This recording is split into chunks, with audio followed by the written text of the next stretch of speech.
Okay, so today's topic is on futures, how they originated, what they are, and what sort of impact they're having on the world that we can learn about and perhaps trade about. So let's get into it. History and origins. Well, what is a future? Well, I'm going to build up to this. And first of all, I'm going to talk about you being a rice farmer. You are a rice farmer. You grow one particular crop.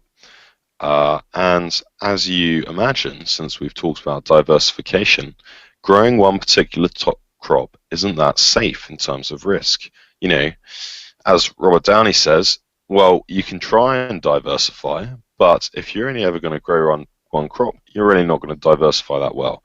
So we need to find another way for you to mitigate your risk.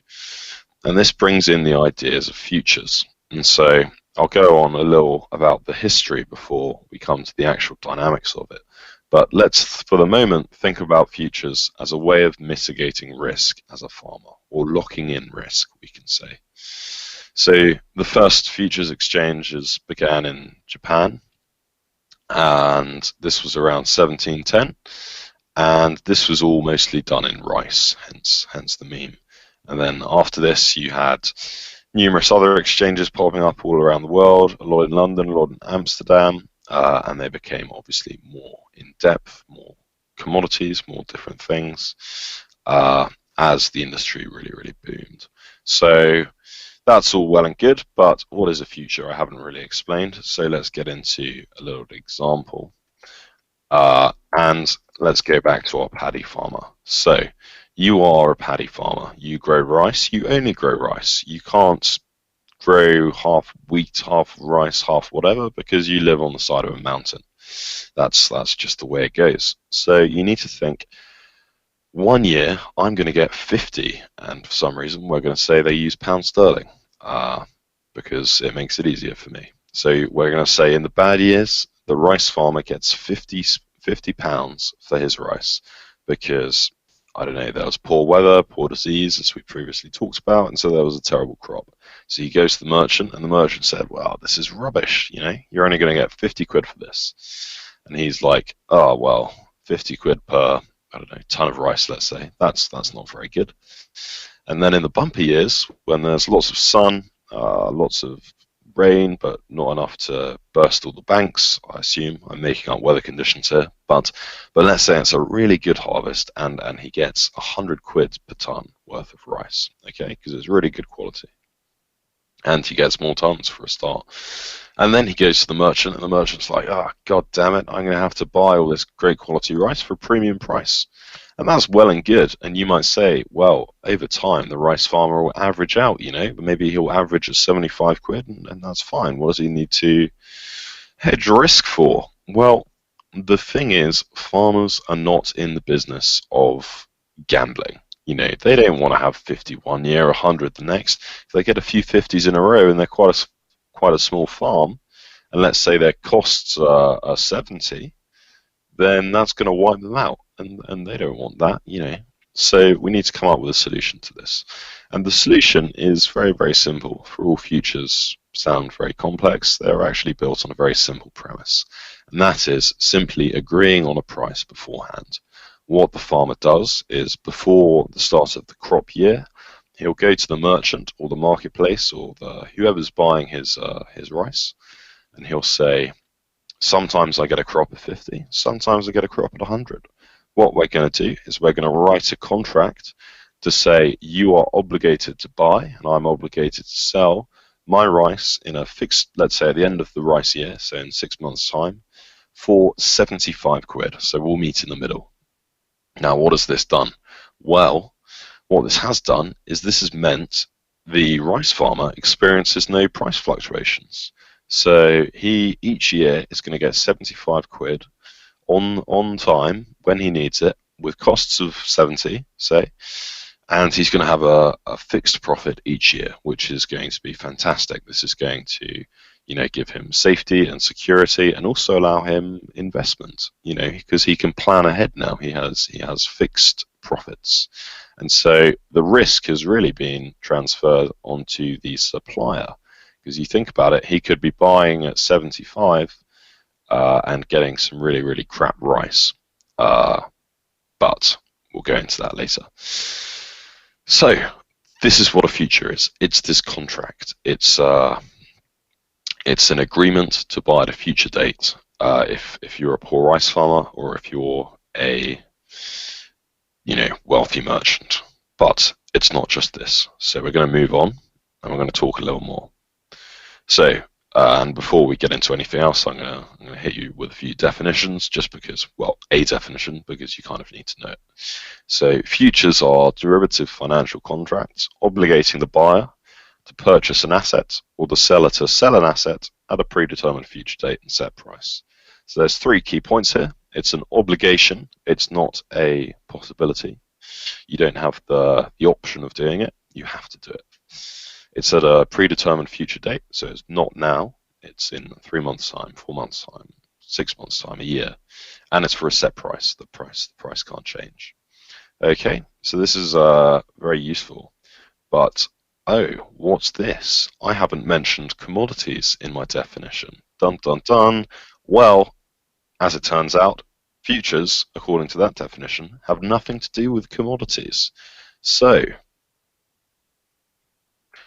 back to the future, futures markets have expanded. They've massively expanded. We talked originally about rice exchanges, and, back in the day, 1700 Japan, samurai being paid in rice is a big thing.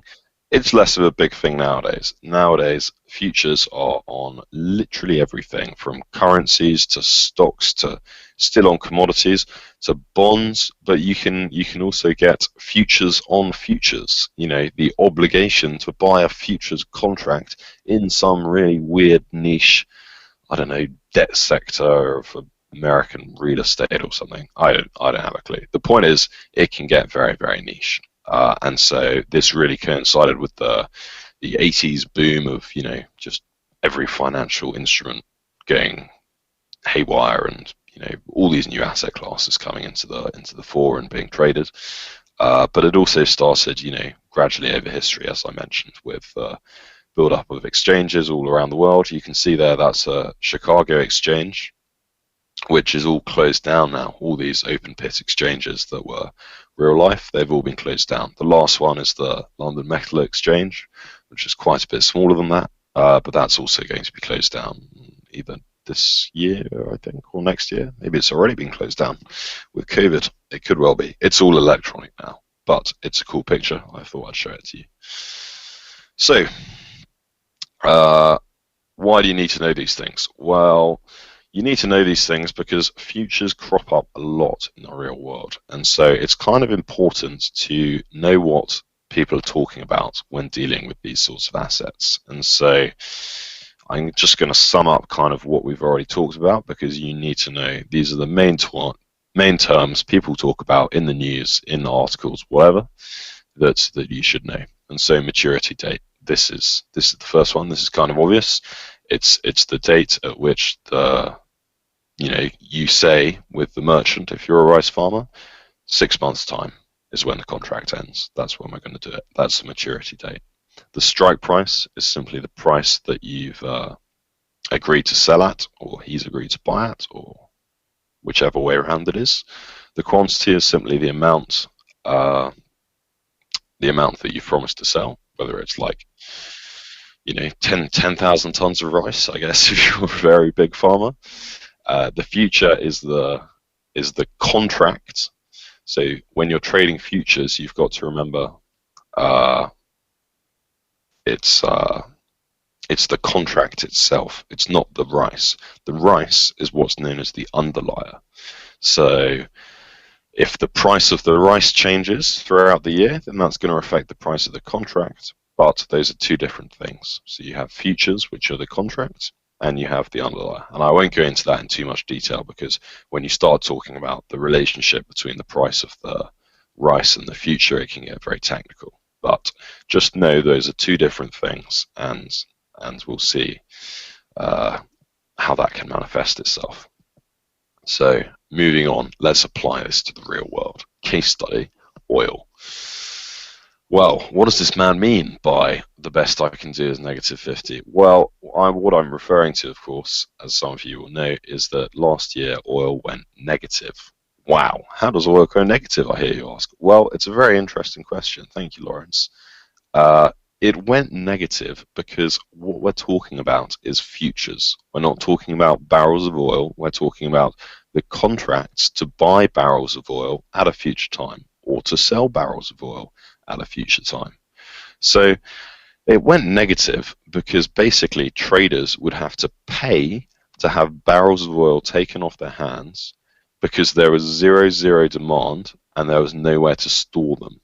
So imagine this: if you're buying a futures contract, you're basically and you're buying the obligation to buy oil, or let's say you have oil right now.